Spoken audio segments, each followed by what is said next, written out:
Estaba buscando trabajo, de preferencia como cuidadora particular, cuando vi el anuncio en internet. Me pareció perfecto. Una mujer mayor que necesitaba ayuda con actividades diarias, de preferencia de planta. La dirección estaba cerca de la ciudad y el número pertenecía a una tal señora Clay. La llamé esa misma tarde.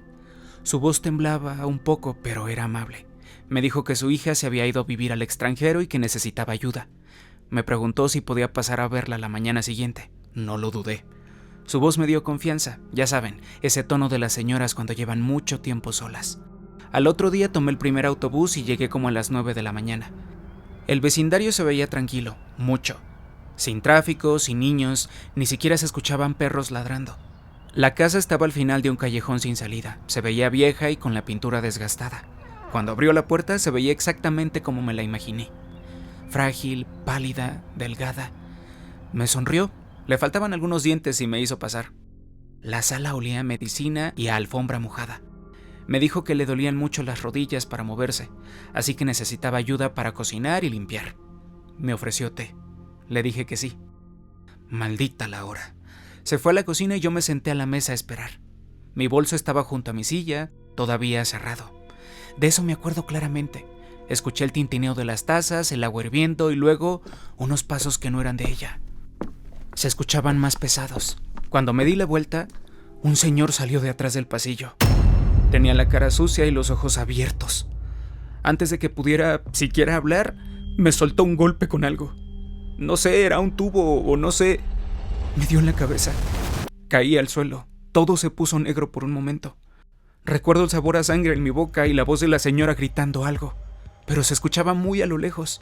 Luego, él me agarró de los brazos y me arrastró por el piso. La vista se me nublaba y volvía. No podía defenderme, ni siquiera podía gritar. Cuando desperté estaba en el asiento trasero de un auto. Tenía las muñecas atadas. La señora ya no estaba y el tipo iba manejando muy rápido. Los árboles pasaban borrosos por la ventana. No había edificios, no había tráfico, solo un camino interminable. Le pregunté a dónde me llevaba. No respondió. Pateé la puerta, pero no se abrió. Me vio por el espejo retrovisor. Nunca voy a olvidar esa mirada. Ni siquiera parpadeó. Después de lo que parecieron horas, se detuvo. Me sacó jalándome y seguía atada. Me cargó hacia otra casa. Esta olía podrido. Me aventó por unas escaleras y me golpeé el hombro. No se veía mucho, solo un foco colgando del techo que parpadeaba por momentos. Las paredes eran de concreto y estaban manchadas y húmedas. Además había un colchón tirado mugroso como de hombre heterosexual viviendo solo. Ugh. Él bajaba a ciertas horas, a veces a darme comida, a veces solo se me quedaba viendo. Una vez me preguntó si tenía familia. Le dije que sí. Se rió y me dijo, «Qué bueno», y luego se fue. En la noche escuchaba otras voces. Una era más joven, tal vez de otro hombre. Susurraban arriba, discutían, se reían. A veces escuchaba una puerta azotarse. Una vez escuché a alguien llorar. Nunca supe quién era. Una noche bajó con una linterna y una cubeta con agua. Me obligó a bañarme mientras él se me quedaba viendo. Quise apartar la vista, pero me agarró del cabello y me hundió la cara en el agua a la fuerza. Dijo que debería estar agradecida. Cuando tosí y quise respirar, se rió y se fue de nuevo. Pasaron los días. Tenía las muñecas hinchadas por la cuerda. Empecé a darme cuenta de que no había escapatoria, hasta que una mañana me di cuenta de que la puerta del sótano no tenía seguro. Era temprano. Los escuchaba discutir arriba. Me moví muy en silencio, me desaté los tobillos usando un pedazo de metal que saqué de la base de la cama. Me dolían tanto las manos que casi me desmayo, pero seguí adelante. Empujé la puerta despacio. Se abrió rechinando un poquito. Me quedé congelada esperando escuchar pasos, pero no vino nadie. Subí las escaleras escalón por escalón. La cocina estaba vacía. La ventana arriba del fregadero estaba abierta. Pude oler el aire fresco por primera vez en días. El corazón me latía tan fuerte que sentía que el pecho me iba a explotar. Fui a la puerta de atrás. Tampoco tenía seguro. La empujé y salí corriendo. Afuera no había nada. No había casas, no había personas, solo campos abiertos y caminos de tierra. El aire caliente y seco. Seguí corriendo hasta que me quedé sin aire. Vi una hilera de árboles y pensé que tal vez había una carretera detrás de ellos. Cuando llegué, vi hacia atrás. La casa se veía a lo lejos, pequeña a la distancia. Pensé que lo había logrado. Luego escuché el sonido de un motor de auto. Venía rápido, levantando polvo. Quise esconderme detrás de los árboles, pero me vio. Se bajó del auto y empezó a caminar hacia mí con una palanca de metal en la mano. Volví a correr, pero me alcanzó. Me golpeó la espalda primero y luego las piernas. Caí de cara contra la tierra. Grité con todas mis fuerzas, pero nadie podía oírme. No dijo ni una sola palabra mientras me pegaba. Cuando dejé de moverme, se agachó a mi lado y me dijo que lo había echado a perder todo. No entendía a qué se refería. Me llevó de vuelta al auto jalándome el cabello y me aventó adentro. La vista se me empezó a nublar otra vez. De vuelta en el sótano, me ató a un poste. Ese día no hubo comida ni agua. A la mañana siguiente entró con otro señor, maduro y con guantes puestos. Susurraban cosas que no escuchaba. El señor maduro se me quedó viendo un buen rato y dijo que debía haberme quedado callada. Me dejaron ahí otra vez. Esa noche los escuché riéndose arriba. Escuché botellas rompiéndose y Under My Conditions de fondo. Me quedé despierta hasta la mañana temblando. Cuando volvió a bajar, esperaba que me golpeara de nuevo. Pero en vez de eso se sentó en el suelo a mi lado. Ya no se veía enojado, se veía cansado. Dijo que alguien había pagado por mí. Al principio no entendí. ¿Pagado por qué? Dijo que era por mi rescate, que no debía haber visto la casa, porque ahora ya no podían simplemente dejarme ir. Me puso un juguete en la cabeza y me quedé congelada. No lloré ni supliqué, solo esperé a que todo terminara. Pero no jaló el gatillo. Bajó el juguete lentamente. Dijo que él no era un asesino, que otro hombre lo habría hecho sin pensarlo. Luego se acercó y me susurró: si alguien viene a tocar mi puerta, me voy a arrepentir de dejarte viva. Si eso pasa, alguien va a tocar a tu puerta. ¿Y sabes qué? Ellos no van a dudarlo. ¿Entiendes? Me sacó de ahí esa misma noche. Aún tenía las manos atadas y los ojos vendados. No hablamos. Ni siquiera sabía en qué dirección íbamos. Después de más o menos una hora, detuvo el auto a un lado de un camino largo y vacío. Se bajó, me abrió la puerta, me desató y me sacó del auto. Luego aceleró y se fue. Me quedé ahí tirada un buen rato viendo las estrellas. Apenas si podía moverme. Me dolía todo el cuerpo, pero me levanté y empecé a caminar. No sé cuánto tiempo me tomó, pero al final vi luces. Una gasolinera, tal vez a 2 kilómetros de distancia. La policía me encontró sentada en el suelo cerca de la estación. Al principio ni siquiera pude explicar qué había pasado. Dijeron que estaba en shock. Me llevaron al hospital y me hicieron preguntas que ni siquiera yo sabía. Como dónde estaba la casa, cuántos hombres eran, cómo se veían. No sabía. Todo era borroso. Hoy recuerdo un poco más, pero aún así no le voy a decir a la policía nada de lo que viví. No vale la pena. No quiero arriesgar la vida de mi familia. Ya no. Esta historia está basada en John Edward Robinson, conocido como el primer asesino en serie de Internet. Un asesino estadounidense que estuvo activo entre la década de los 80 hasta el 2000. Atraía a sus víctimas usando ofertas de trabajo falsas, anuncios personales y salas de chat en línea, a menudo prometiéndoles empleo o compañía. Una vez que ganaba su confianza, las manipulaba, las explotaba y al final las desvivía. La policía descubrió varios cuerpos de sus víctimas escondidos en barriles dentro de su propiedad. Robinson fue detenido en el 2000 y luego condenado a muerte por múltiples asesinatos, marcando uno de los primeros casos conocidos de alguien que usó Internet para cometer crímenes en serie. Empecé en este trabajo hace 3 meses. Manejar de noche. Pan comido. Recojo a los clientes, los llevo a donde dicen y no hago preguntas. Esa es la regla. Sin preguntas, no hay problemas. Eso fue lo que me dijo el señor que me contrató. La paga era lo suficientemente buena como para ignorar lo extraño que sonaba todo.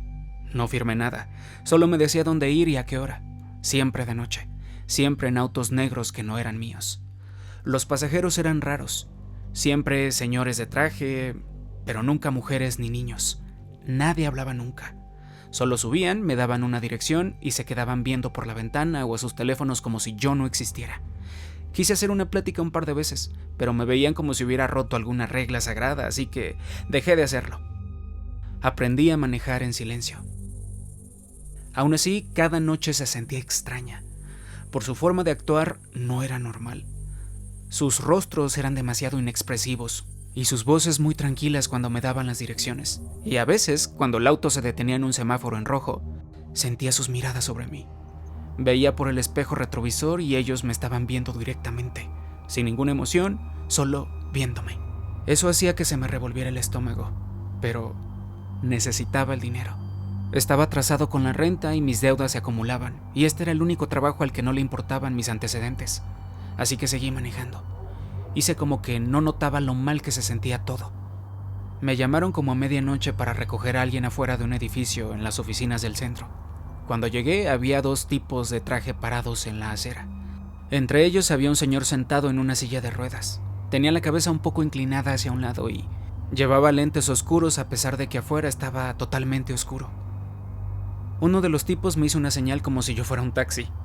Abrieron la puerta trasera y levantaron al señor de la silla. Su cuerpo colgaba sin fuerza, como si estuviera ebrio o dormido. Lo sentaron en el asiento de atrás, le acomodaron el abrigo y cerraron la puerta sin decirme nada. Luego uno se asomó por la ventana y me dijo en un tono bajo y cortante: «Maneja el 77 y la calle Willow. Sin paradas». Su tono no era una petición, era una advertencia. Asentí y encendí el auto. Los 2 hombres se me quedaron viendo hasta que doblé en la esquina. Mantuve la vista al frente, con las manos apretando el volante. Lo primero que noté del señor de atrás fue su olor. Me llegó a mitad de cuadra. Perfume barato, del tipo que te quema la nariz. Estaba tan fuerte que me hizo bajar un poco la ventana. Lo vi de reojo por el espejo.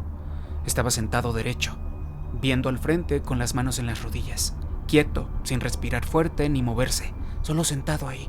El trayecto era largo, 33 minutos por calles tranquilas y apenas tráfico. Cada minuto se me hacía eterno. El señor no se movía. Traté de convencerme de que estaba dormido, pero no había ritmo en su respiración, ningún sonido, solo ese perfume, como estar dentro de una funeraria barata. En un momento me volteé y le dije: «Disculpe por lo del tráfico, normalmente a esta hora está despejado», pero no me dijo nada. Volví a voltearlo a ver, esperando aunque fuera la más mínima reacción, pero no se movía. Pero debajo de esos lentes oscuros, les juro que me estaba viendo directamente en el reflejo. Lo sentí, como si en el momento en que yo apartara la vista, él fuera a parpadear o a sonreír o algo peor. Mientras más tiempo manejaba, más empezaba a temblar. Estaba sudando. Pensé en orillarme solo por un momento para respirar, pero las palabras «sin paradas» resonaban en mi cabeza. Había escuchado historias sobre choferes que rompían las reglas y ya ninguno trabajaba aquí. Y luego escuché el sonido, un balbuceo bajo y entrecortado desde atrás. Me quedé congelado. No era una palabra, era un gemido, suave, como alguien intentando hablar bajo el agua. Volví a voltear al espejo y por primera vez se movió. Su mandíbula se desvió un poco, temblando. Bajé la velocidad como para ver de reojo. Estaba temblando. Sus manos se sacudían sobre sus rodillas. Sus dedos se movían de forma errática como si estuviera luchando contra el movimiento. Sus labios se separaron y la saliva resbalaba por su barbilla. Agarré el volante con más fuerza y me obligué a seguir manejando. Me empezó a latir el corazón muy fuerte. Ya no podía con esto. Los sonidos se hacían más fuertes, susurros, palabras que no entendía. Hice como que ajusté la radio, pero mis ojos volvieron al espejo. Su cabeza giró lo suficiente para que pudiera ver su boca moverse. Ya no eran balbuceos, era como si intentara formar oraciones, pero su lengua no funcionaba bien. Sus dientes chocaban entre sí. Su cabeza se sacudía hacia adelante, lento, pero después rápido, hasta que su barbilla casi golpeaba su pecho. Estaba convulsionando, suave, como si algo se arrastrara bajo su piel. Se me revolvió el estómago. Quería detener el auto, quería abrir la puerta y salir corriendo, pero esa voz de mi jefe, sin paradas, estaba guardada en mi cabeza. Mi trabajo era manejar y eso era todo. Y luego hizo un sonido que nunca voy a olvidar. Una risa, o una tos, no sé, fuerte y muy humana para ignorarla.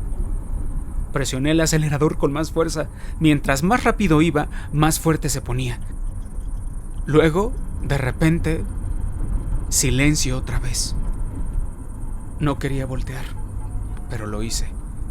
Su cabeza estaba levantada ahora, perfectamente recta. Sus lentes reflejaban las luces del tablero, pero detrás del reflejo vi movimiento. Sus ojos ya no veían hacia el frente. Me apuntaban directamente a mí. Empecé a llorar sin darme cuenta. En silencio, tratando de no hacer ruido. No podía decidir qué era peor, el silencio o la respiración atrás de mí. Cada segundo se hacía más largo que el anterior. Cuando por fin vi el letrero de la calle Willow, casi grito del alivio. La dirección estaba al final de un callejón sin salida. Sin luces, sin casas, solo un portón de metal grande y 2 autos negros estacionados afuera. El mismo tipo de hombres estaba esperando ahí. Trajes oscuros, caras inexpresivas. Me detuve y quise calmar mi respiración. Se acercaron poco a poco. Uno tocó la ventana. La bajé temblando, tanto que apenas podía moverme. Les dije que algo andaba mal con el señor de atrás. No quería darme la vuelta para mostrárselos, pero tenía que. Volteé y vi al señor sacudiéndose levemente, balbuceando de nuevo. Sus lentes se habían resbalado. Tenía los ojos pálidos, volteados hacia atrás. Uno de los tipos abrió la puerta, lo vio y se enojó. El otro dio un paso adelante, agarró al señor por el cuello y lo empezó a apretar. No dudó, no hubo gritos, solo el sonido de los huesos rompiéndose. Yo no podía moverme, no podía respirar.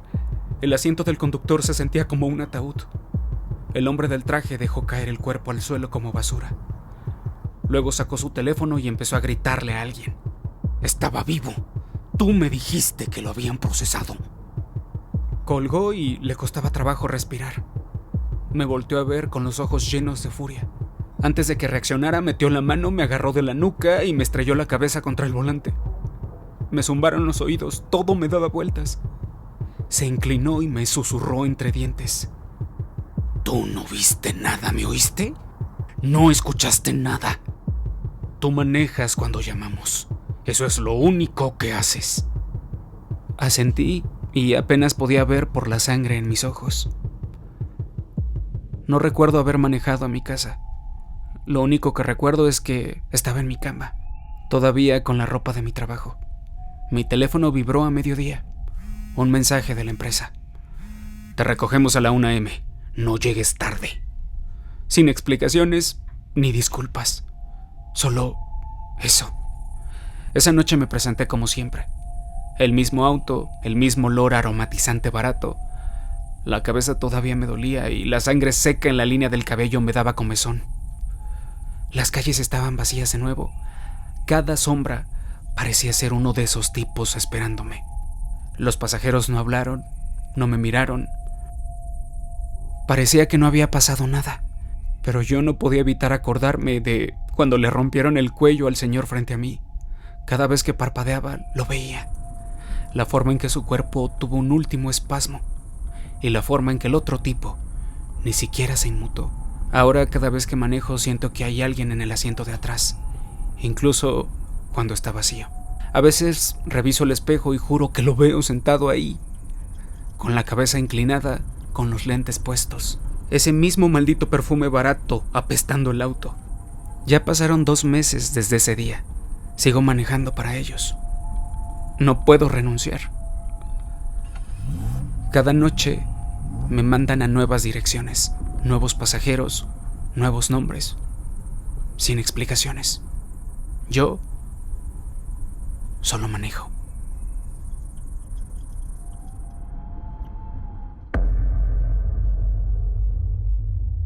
Era mi primera noche trabajando como guardia de seguridad. Ni siquiera quería el trabajo, pero me urgía el dinero.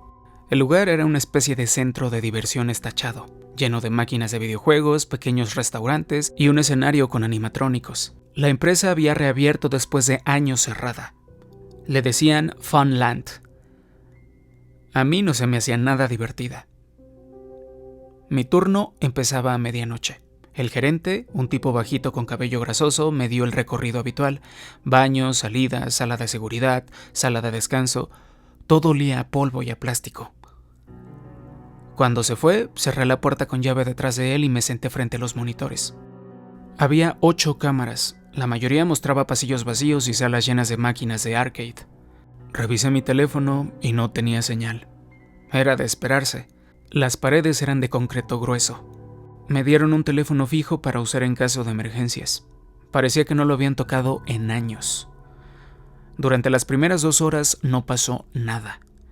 Me tomé media botella de refresco tibio y empecé a sentirme mareado del aburrimiento.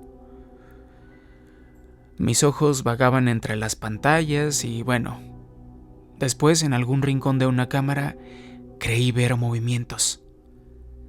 Pero supuse que seguro era el monitor parpadeando. Como a las 2:30 am me recliné en mi silla y estaba bostezando. Luego lo noté de nuevo. Movimiento en la cámara 4, la que apuntaba al escenario. Me incliné para ver mejor. Uno de los animatrónicos, el oso, no estaba en la misma posición que estaba cuando llegué. Tenía la cabeza ligeramente girada, apuntando al pasillo.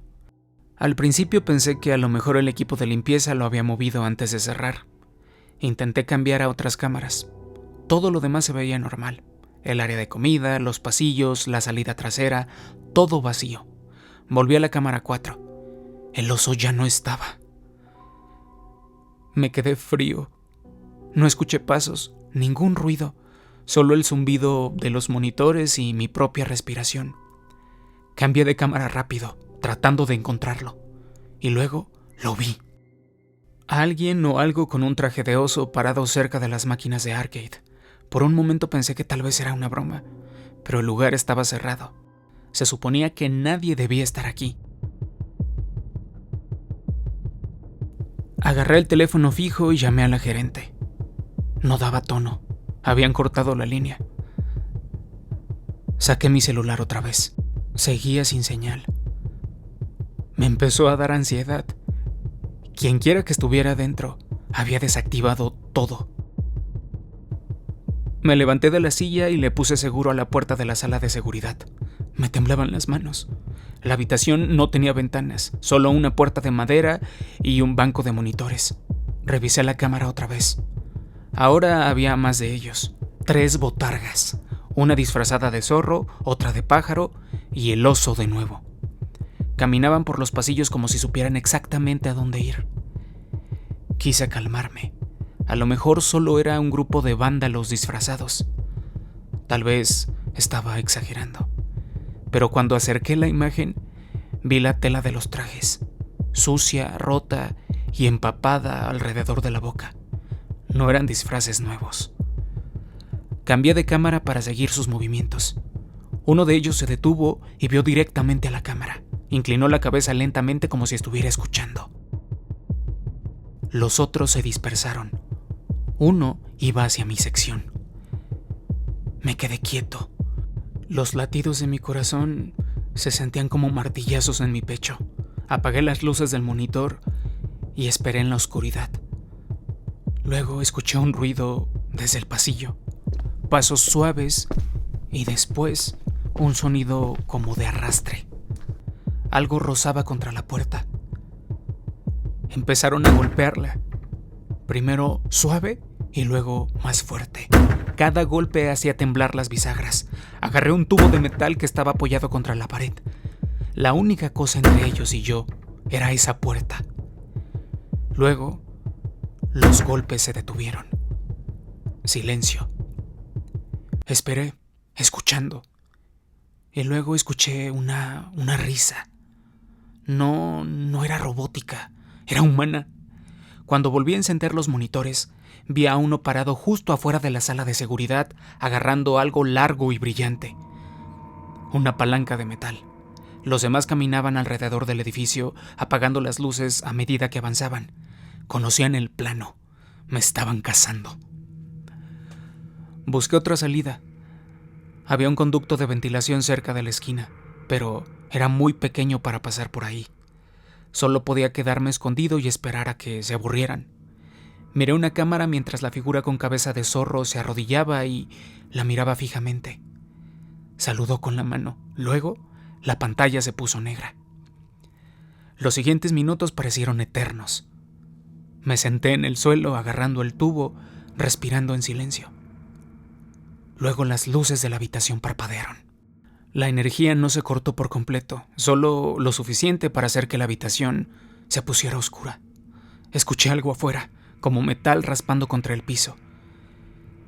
El primer golpe fue fuerte. La puerta se dobló hacia adentro con un fuerte crujido. Luego otro golpe y otro. Les grité que se detuvieran, pero no me hicieron caso. Cuando la puerta por fin se abrió, me hice para atrás hacia una esquina. 3 botargas entraron, respirando agitadamente dentro de los trajes. Uno de ellos habló y dijo: «Oye, ¿tiene un arma?» El otro se rió. No se supone que te defiendas, amigo. Eres el guardia. ¿Acaso no has jugado Five Nights at Freddy's? Los vi confundido. Mi cerebro no procesaba lo que decían. Les grité que no sabía de qué estaban hablando, que me dejaran en paz y se largaran. Empezaron a reírse más fuerte. Uno se quitó la máscara. Era un adolescente de unos 17. Estaba rojo y sudado. Cuando bajaron la guardia, tiré el tubo y le di al zorro en la cabeza. Cayó al piso gritando. No esperé. Empujé a los otros 2 y corrí. Corrí por los pasillos, resbalando sobre algo pegajoso. Me golpeé en la pared. Seguí corriendo, escuchando pasos atrás de mí, las pisadas de los trajes. Me atraparon cerca de las puertas de la salida. Uno me tacleó por atrás y me caí al piso. Se me nubló la vista. Sentí patadas en mis costillas, en los brazos y en la espalda. Me volteé y agarré una de sus piernas, jalándolo hacia abajo. Cayó con fuerza. Encontré un azulejo suelto cerca y se lo estrellé en la cabeza. Dejó de moverse. Los demás se paralizaron. No fueron por mí. Se agacharon junto a su amigo, sacudiéndolo, entrando en pánico. Me alejé muerto de miedo y temblando. No me perseguían. Me puse de pie y salí corriendo hacia el estacionamiento. No me detuve hasta llegar a la calle principal haciéndole señas a un auto que pasaba. El conductor me miró cubierto de sangre, respirando como si estuviera a punto de morir, y llamó a la policía. En el hospital me dijeron que tenía 2 costillas fisuradas y una conmoción cerebral. Mi esposa y mis hijos fueron a verme. Mi hija de 10 me dijo que sabía a quiénes estaban imitando esos muchachos. Soy fan de ese juego, papá. Five Nights at Freddy's. Al guardia siempre lo atacan los animatrónicos. No supe qué decir. Mi cuerpo temblaba. No por el dolor, sino por darme cuenta de que esos muchachos recrearon una fantasía. Querían hacerlo real. Unos detectives tocaron a mi puerta unos días después.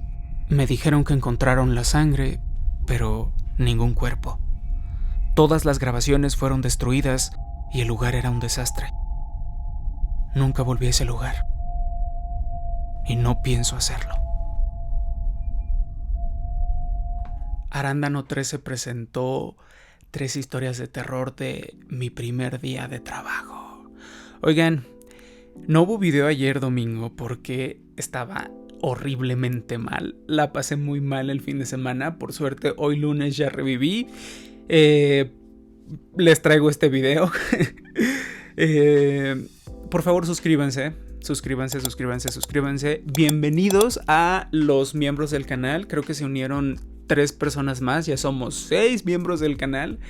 Recuerden que los miembros del canal y los de Patreon van a tener acceso a una encuesta especial para que elijan los videos y van a poder elegir este y gracias a ellos voy a poder cambiar la estructura de cómo voy a ir estrenándolos, ¿ok? Entonces suscríbanse, síganme en mis redes, Arándano13, y vamos con los saludos. El primero es para Jennifer García. Dice: me encantan estas historias, los cementerios se me hacen tan pacíficos y con tu voz el combo perfecto. Besos, Jennifer. Vamos con Cintia Zúñiga. Oli Arándano, soy tu fan, narra súper bonito. Salúdame en tu próximo video, please. Besotes, Cintia, besotes. Vamos con Nia Rivas. Tus historias son mi nueva obsesión. Un abrazo, Nia Rivas, muchísimas gracias. Itzel Padilla, ahora sí me dieron miedo las historias, pero me encanta. Salúdame en tu siguiente video. Saludos hasta Aguascalientes. Y el último saludo es para Cami, la nueva miembro. Hola Arándano, salúdame para tu siguiente video. La verdad soy muy fan. Me encantan todos los videos que suben. Saludos a todas. Oigan, muchísimas gracias por estar acá. Suscríbanse. Dejen en los comentarios qué otros videos quieren. Y recuerden que para los que sean miembros en el canal y en Patreon, van a elegir los siguientes videos del mes y del año. Les mando un besote. Bye.